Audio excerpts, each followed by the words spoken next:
Imagine standing on a mountain path, surrounded by what you believe is family, only for them to shove you over a cliff. That's how my life ended, or so they thought. Lying broken at the bottom, I heard my husband's whispered command, "Don't move. Play dead." What came next was a truth more horrifying than the fall itself. My name is Hilda, and I'm 60 years old.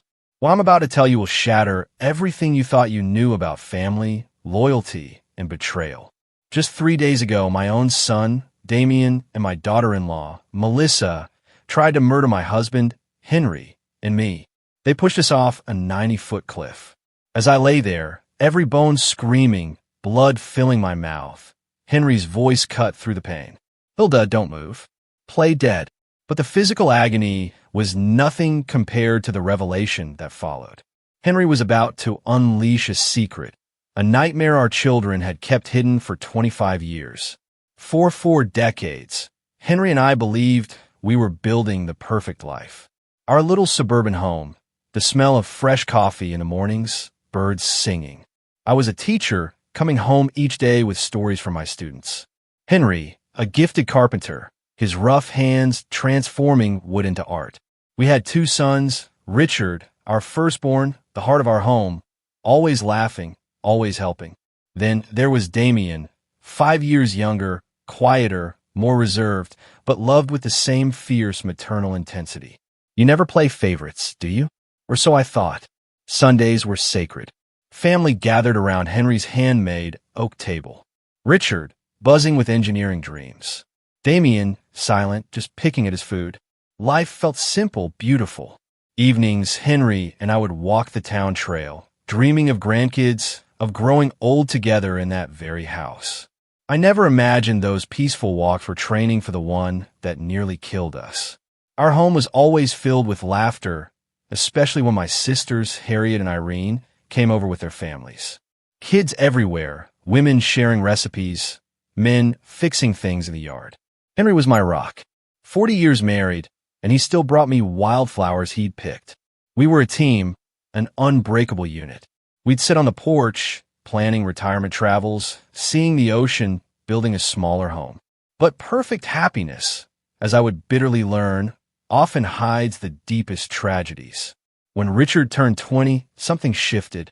He and Damien started arguing, whispering in hallways, falling silent when I appeared. Henry brushed it off as brotherly stuff. I wanted to believe him. I needed to believe our family was still perfect.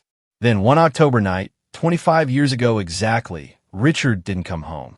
We waited. 11, 12, 1 a.m. Damien was supposedly studying, but I saw something in his eyes, a strange flicker when I asked about his brother. Henry and the neighbors searched every inch of town. At dawn, they found Richard's body at the bottom of the river gorge. The police called it an accident. He must have stumbled in the dark. I never questioned it. How could I? The truth was far too monstrous to even imagine. Richard's funeral was the darkest day of my life.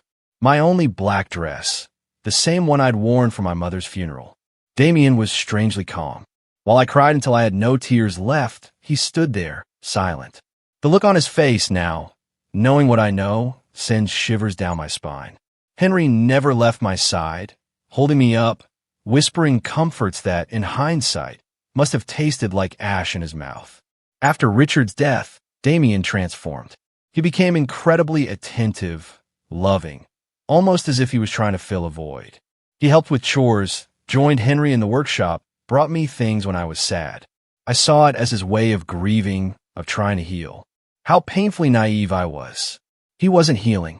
He was building a perfect mask to hide the monster that lived beneath. The years blurred. The wound of losing Richard never truly healed, but we learned to live with it. Damien married Melissa, a sweet girl from the next town. They seemed happy, had 2 beautiful children. I thought life was finally giving us a second chance at joy. Melissa called me mom, helped with housework. Damien, inheriting Henry's carpentry talent, started his own successful business. Everything seemed perfect again. But as I lay broken at the bottom of that gorge, the metallic taste of blood in my mouth, I finally understood. All that happiness? A meticulously constructed lie. The first tremors of unease started about 6 months ago. Henry and I decided to update our will. We'd saved a lifetime, nearly $200,000 between the house, land, and bank savings. It was Damien who suggested we see the lawyer. "Mom, Dad, you're 60 now. It's important to have everything in order," he'd said, with that smile that now seemed so sinister. Melissa would nod beside him, stroking my hand, those same fingers that would later push me to my death. "We love you so much. We just want to make sure you're protected," she'd cooed. How utterly foolish I was to mistake those words for genuine love. Our old family lawyer, Albert, laid out the options. A trust, dividing the inheritance, a traditional will. Damien, though, insisted on being named sole heir, arguing he and Melissa would handle the equitable distribution to the grandchildren. "Besides," he added, "you'll need us when you're older. It's better if we have access to resources to take care of you properly." Something in his tone made me deeply uncomfortable. But Henry, ever the trusting soul, seemed convinced. I had my doubts. Richard had always talked about taking care of us. But Richard was gone. Damien was our only surviving child. We signed the papers on a Tuesday. Melissa, in a pretty green dress, hugged me tight. "Now we're officially a united family forever," she whispered. A chill ran down my spine, though I couldn't say why. Damien shook Henry's hand, a smile that never reached his eyes. That night, making dinner, I couldn't shake the feeling. I made a terrible mistake.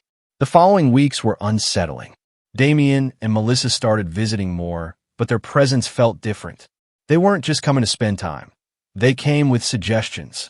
Improve the house. New investments. Life insurance policies. "Mom, you should think about selling this big house," Melissa said, her eyes calculating as she scanned our furniture. "We could help you find a comfortable apartment." But I loved our home. Every corner held a memory. The kitchen, where I'd cooked thousands of meals. Henry's workshop, the yard where our children played. I couldn't imagine leaving. When I told them, I saw a flicker of irritation in Damien's eyes, a coldness that froze me. "Mom, you're being irrational," he snapped, a tone I'd never heard from him. "This house is too big for two people your age. What if you fall? We wouldn't be able to help in time." Melissa nodded vigorously. "Plus, the upkeep must cost a fortune. It's smarter to sell now." Henry, always practical, started to consider their arguments. But I knew there was something more behind this relentless pressure. One night, after another of these tense conversations, I asked Henry, "Doesn't it seem strange? Damien's sudden interest in our money." Henry, brushing his teeth, replied, "Hilda, he just cares about us. Maybe we should consider his suggestions. We're not as young as we used to be." But I saw it in his eyes, a shadow of doubt he refused to acknowledge. Now I know. Henry already had his suspicions. He was starting to connect dots I didn't even know existed. Things escalated when Damien suggested power of attorney over our finances. Just for precaution, he explained while Melissa, in my kitchen, made tea as if she owned the place. "If one of you gets sick, we can manage your affairs without legal complications." He said it so naturally, so logically, it almost convinced me. But his insistence, the sheer force of it, made me nervous. I couldn't sleep that night, staring at the ceiling, listening to Henry's breathing, trying to understand my unease. The next day, I called my sister Harriet. Harriet, always sharper, always more suspicious. I told her everything. Long silence. Then, "Hilda," she said, "doesn't it seem strange that Damien is so anxious to control your money? He has his own business. He's doing well. Why would he need so much control over your finances?" Her words hit me like a slap. She was right. Damien never seemed to have money problems. If you're still with me, if this story is sending shivers down your spine like it did mine, then please hit that subscribe button. You won't want to miss what comes next or the other unbelievable stories I have to share. That afternoon, when Damien came for another of his talks, I confronted him. "Son," I said, "why is it so important for you to control our money? Your father and I are still in our right minds." His reaction was immediate. His face hardened. For a fleeting moment, I saw something else in his eyes, something cold, calculating, dangerous. "Mom, it's not about control," he snapped. "It's about love, care, and family responsibility. But the way he said family responsibility sounded more like a threat. Melissa, who'd been silent, jumped in. Hilda, we just want what's best for you. It's painful to see you worry about things we could easily handle. That night, after they left, Henry and I had our first serious argument in years. He thought I was paranoid. I insisted something was terribly wrong.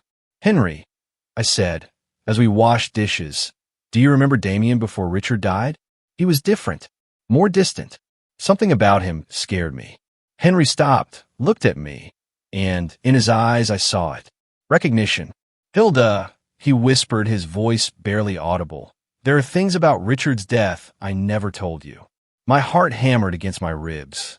What about Richard's death? I demanded, my voice trembling.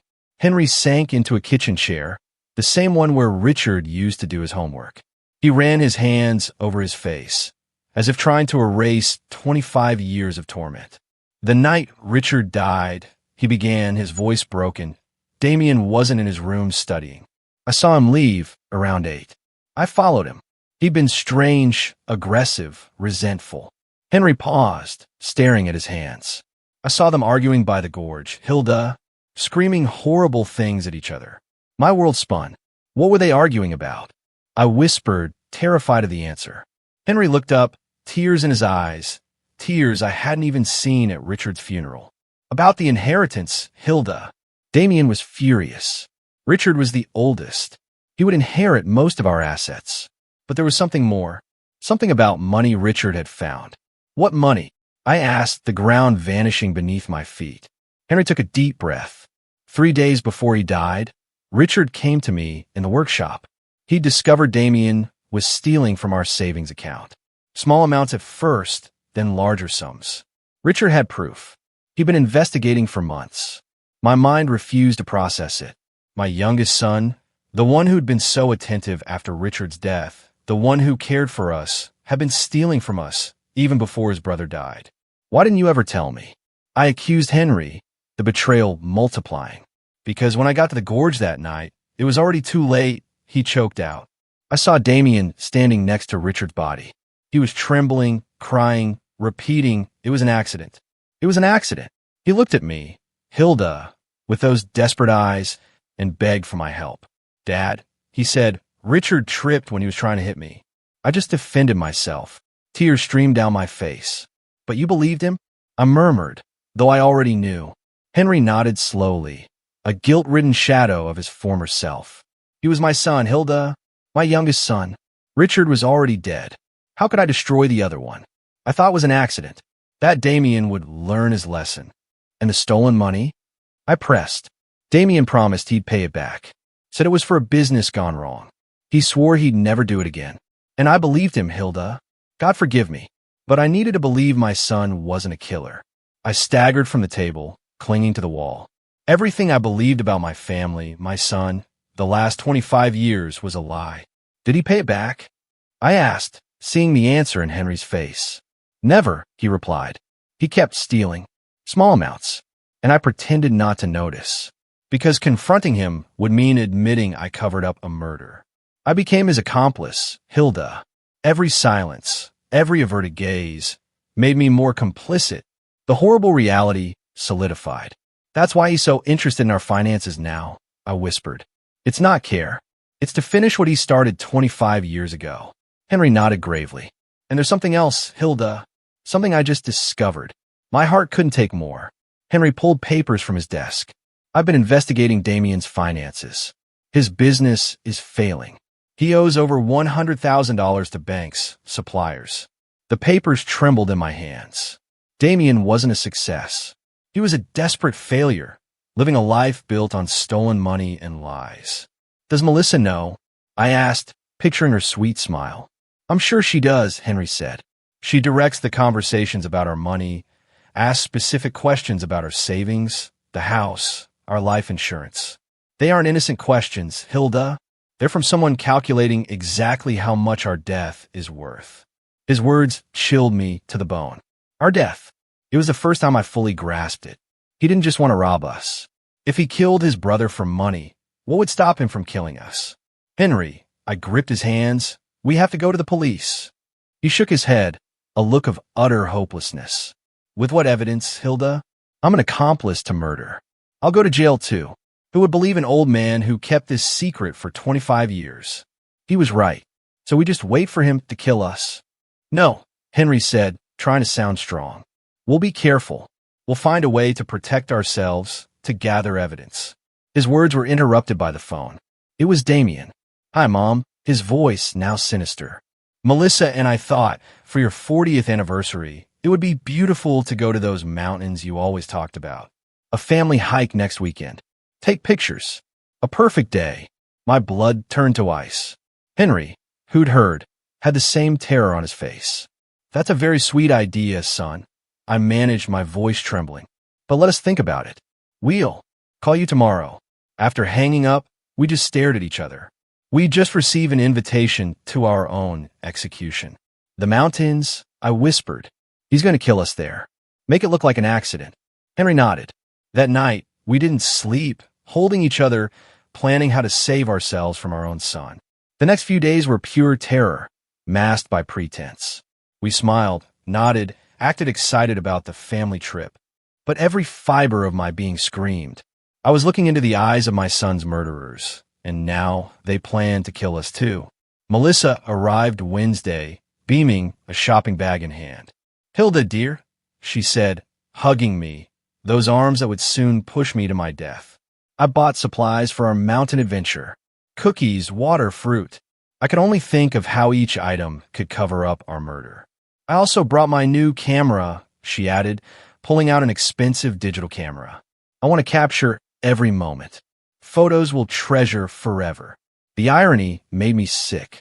Damien appeared with a new hiking backpack. Dad, he said to Henry, with feigned enthusiasm, I bought all the necessary equipment. Ropes, harnesses, lanterns, a first aid kit. Every word, a cruel mockery. Safety equipment to plan our murders. The perversity made me dizzy. Isn't it a bit dangerous for people our age? I asked, try to sound casual, searching for an out. Melissa stroked my cheek. That's why we chose an easy, safe trail. Even kids can do it. Plus, Damien and I will take care of you the whole time. Yes, they would take care of us, right up until the moment they pushed us off a cliff. That night, after they left, Henry and I sat trembling, not from cold, but from sheer terror. We can't go, I pleaded.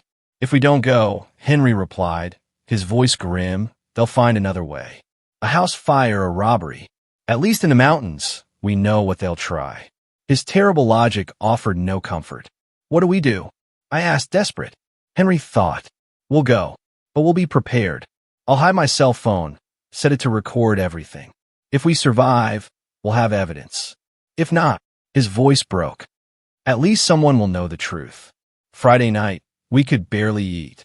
It might be our last meal in our home. Henry reviewed his will again, ensuring Damien wouldn't get everything without question. I wrote a letter, he confessed, pulling a sealed envelope. To your sister Harriet, explaining everything about Richard's death and what Damien plans to do. I hid it with our important documents. If we don't return, she'll know where to look. That night, we held each other, whispering what could be our last words. If something happens to me, Hilda, Henry said, these 40 years with you have been the best of my life. Despite everything, I love you more than my own life. I cried silently, memorizing his breathing, his warmth, his scent. Saturday dawned with a cruel, clear sky.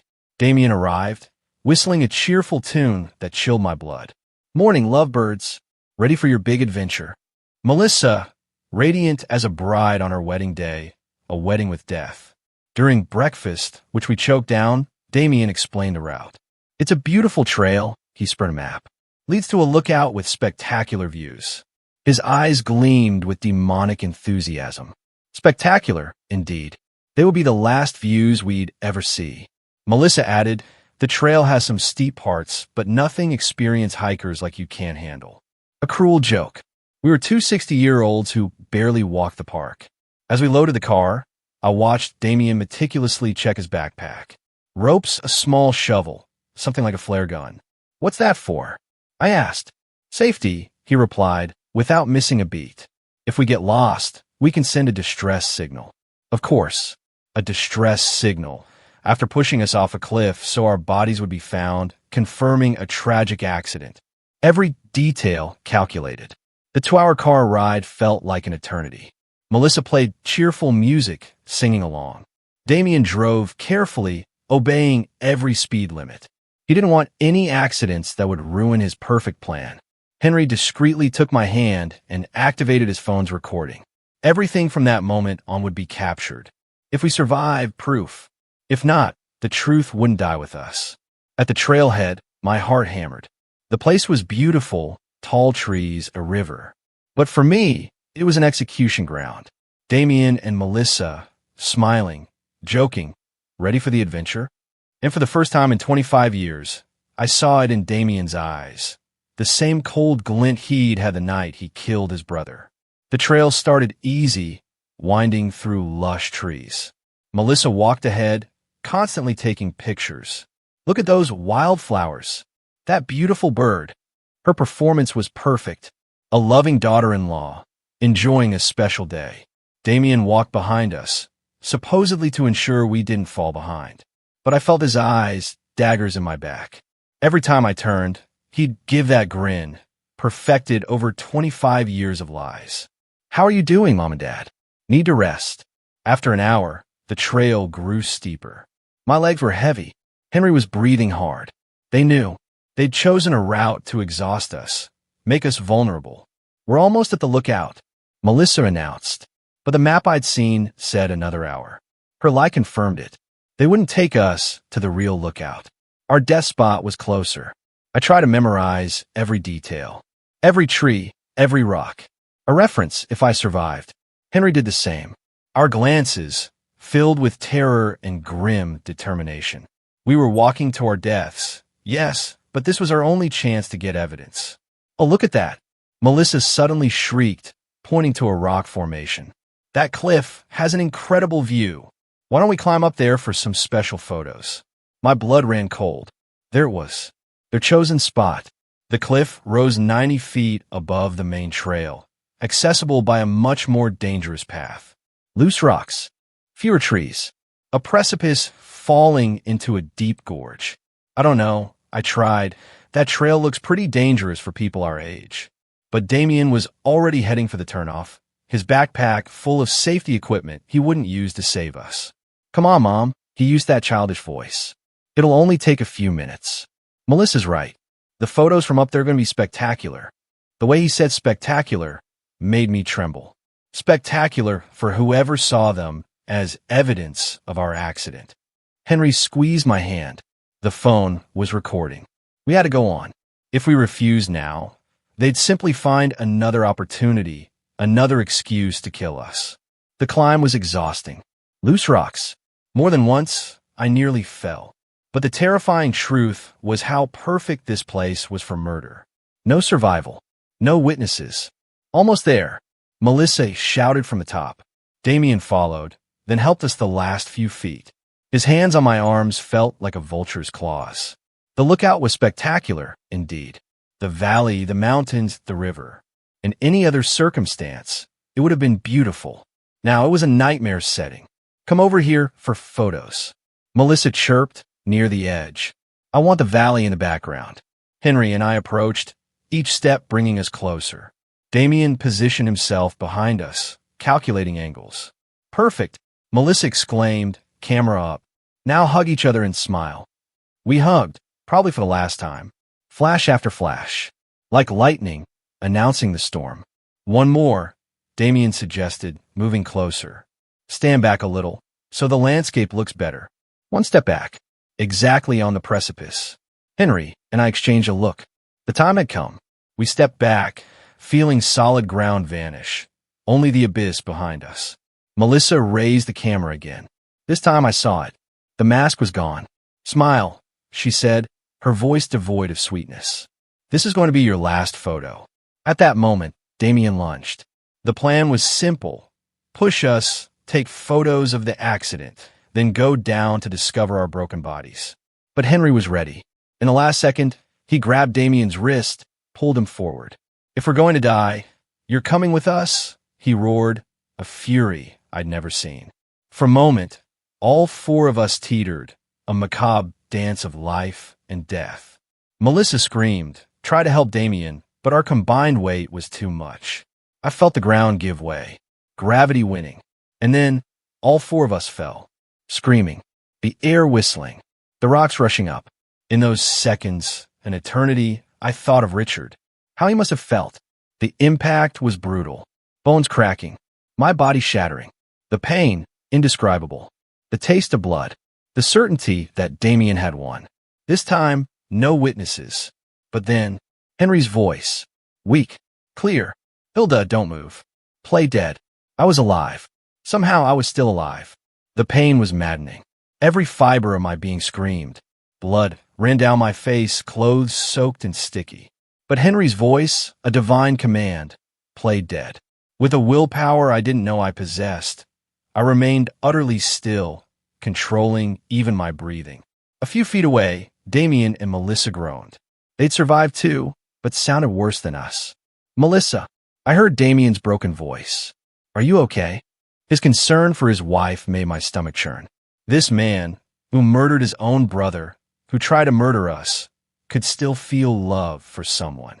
I think I broke my leg, Melissa moaned. It hurts so much.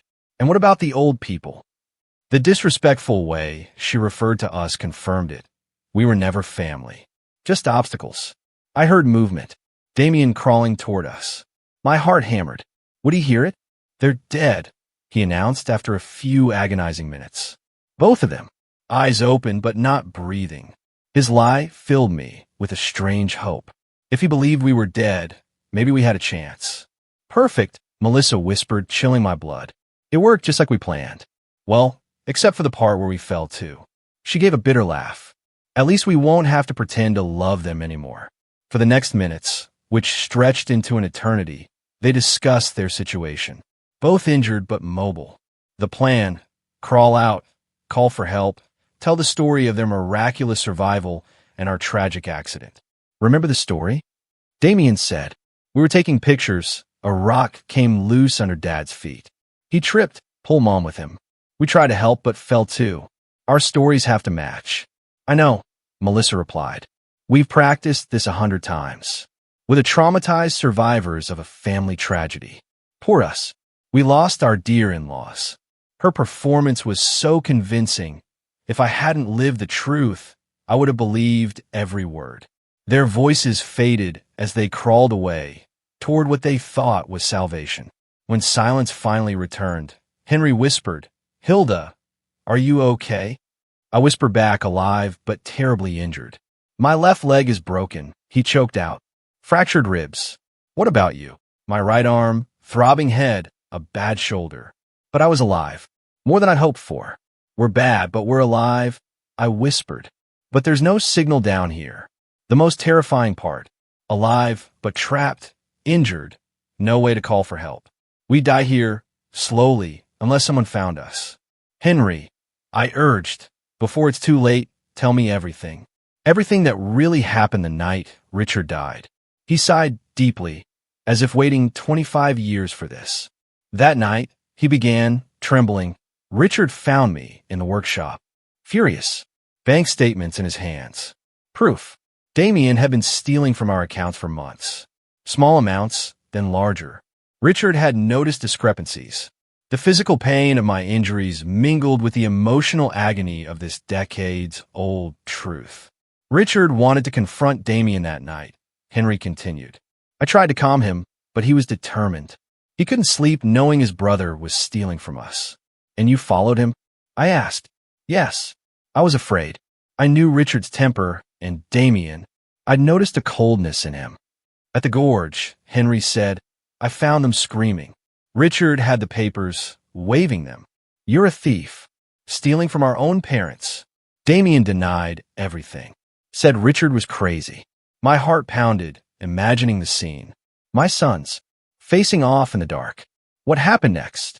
Henry paused, a long, agonizing pause. Richard told him if he didn't return the money, confess everything, Richard would tell us. Damien went berserk, yelled that Richard was always the favorite. That was time for things to change. And then, Henry's voice broke. Damien pushed Richard. It wasn't an accident. He pushed him deliberately. I saw Richard try to keep his balance, his arms flailing, desperately reaching. But it was too late. Tears streamed down my face, mixing with the blood. Why did you never tell me? Because when I got to Damien, he whispered, he was crying, trembling, saying it was an accident. He begged me not to tell you. Said he couldn't lose you two. But you knew it was a lie, I murmured. Yes, Henry nodded, the guilt of decades weighing him down. But he was my son, Hilda, my only surviving son. How could I turn him over? Destroy what was left of our family? And the stolen money? Damien promised he'd return it. Swore he'd been desperate, that it would never happen again. But he never returned a single penny. He kept stealing, and I kept quiet. Every day I became more an accomplice. Just then, voices. Damien and Melissa, they found help. Rescue teams. Our murderous children would play their roles. They're down here. Damien's voice, broken with despair, perfectly acted. Helicopters. The rescue team. Henry and I had minutes. Pretend to be dead, or risk losing the evidence. Hilda, Henry urged. The phone recorded everything. Melissa's confession. Damien admitting we're obstacles. We have everything. If they find us alive now, they can destroy it. He was right. They'd silence us permanently. We had to wait. Rescuers rappelled down. This one still has a faint pulse, a rescuer shouted, finding Henry. The woman? Not sure. Need medical team. My heart raced. The plan was working. Henry barely alive. Me, close enough to death to not be an immediate threat. Paramedics worked on us, putting oxygen masks, checking wounds, strapping us to stretchers. All the while, I fought every instinct to open my eyes. Man stable, but critical, I heard. Woman in very serious condition. Pulse almost imperceptible. Transport immediately. Perfect. The hospital. Our chance to talk to authorities without Damien and Melissa silencing us. In the helicopter, flying to the hospital, I felt Henry's presence. He was critical. His injuries worse than mine. For a terrifying moment, I feared he might die before we could tell the truth. Ma'am, a paramedic said, if you can hear me, hold on. We'll be there in minutes. His voice, genuinely compassionate, a stark contrast to my family's lies. The hospital chaos. Doctors, nurses, shouting orders.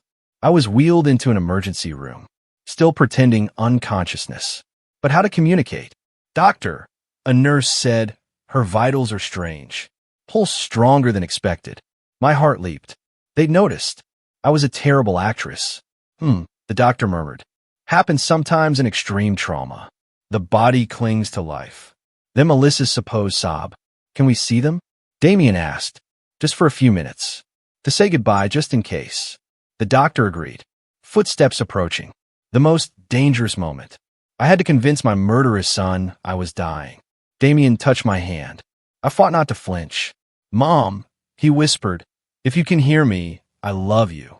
I'm so sorry this happened. Poison honey.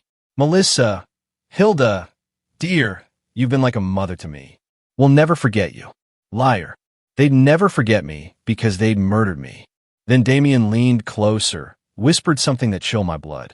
I hope you've learned your lesson, Mom. You should never have asked so many questions about our finances. Some truths are better left buried, just like Richard. At that moment, I knew. Our plan worked. Damien confessed. No recording, but a nurse in the room heard everything. His whisper, a direct confession. He mentioned Richard, admitted truths should be buried, acknowledged our financial questions as the reason. But I needed more. A full confession. The nurse, a young woman named Enns, froze by the monitor. Her eyes widened. She understood. What did you say about Richard? Melissa whispered, realizing Damien's mistake. Damien tensed. Nothing.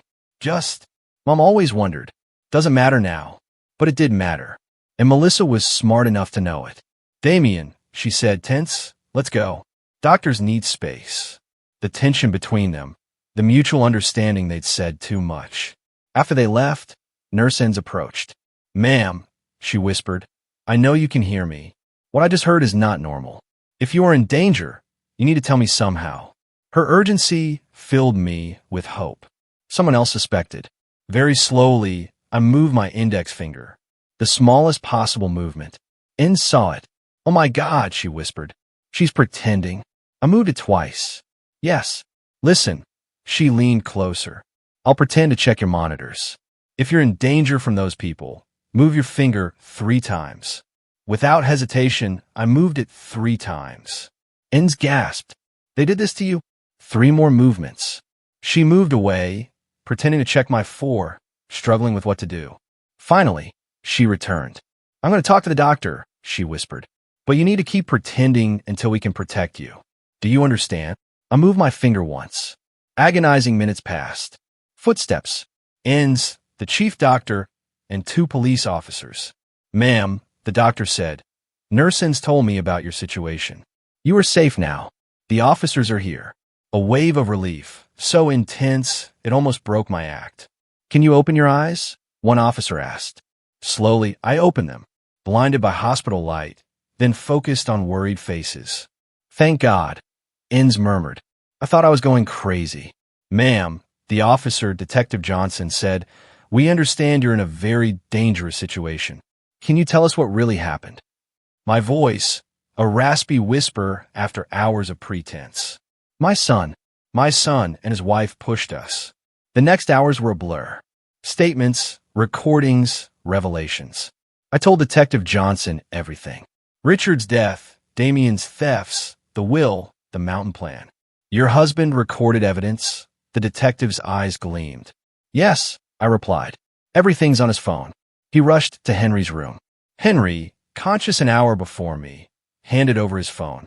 "Here's everything," he said, weak but firm. 25 years of lies. And the truth about today. While technicians analyzed the recording, Damien and Melissa played their part in the waiting room, oblivious. Their carefully constructed performance was about to crumble. "The recording is clear," the detective announced an hour later.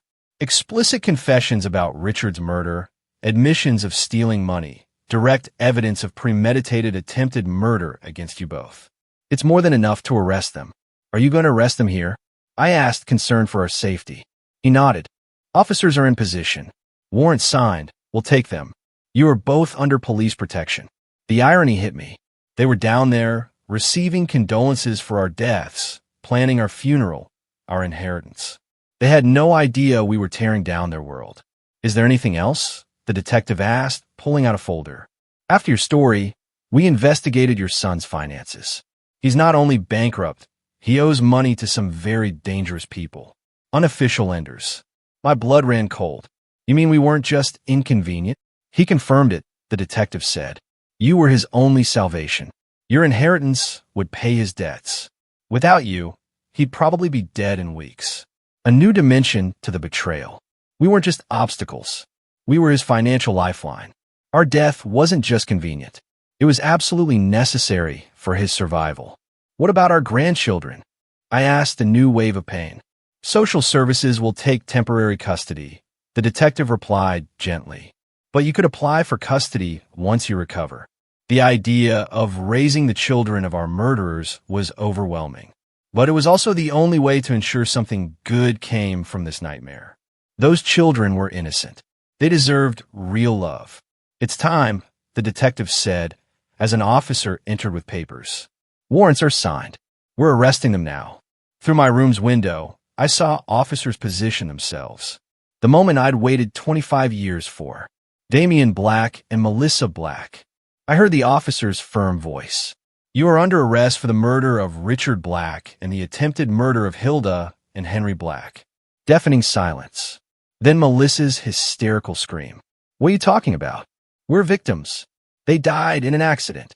"Ma'am," the officer calmly replied, "your in-laws are alive, and they have provided complete evidence of your crimes." A moment of silence, then Damien's desperate scream. "That's impossible. We saw them die. They were dead." His involuntary confession, captured. Melissa blamed Damien. Damien blamed Melissa.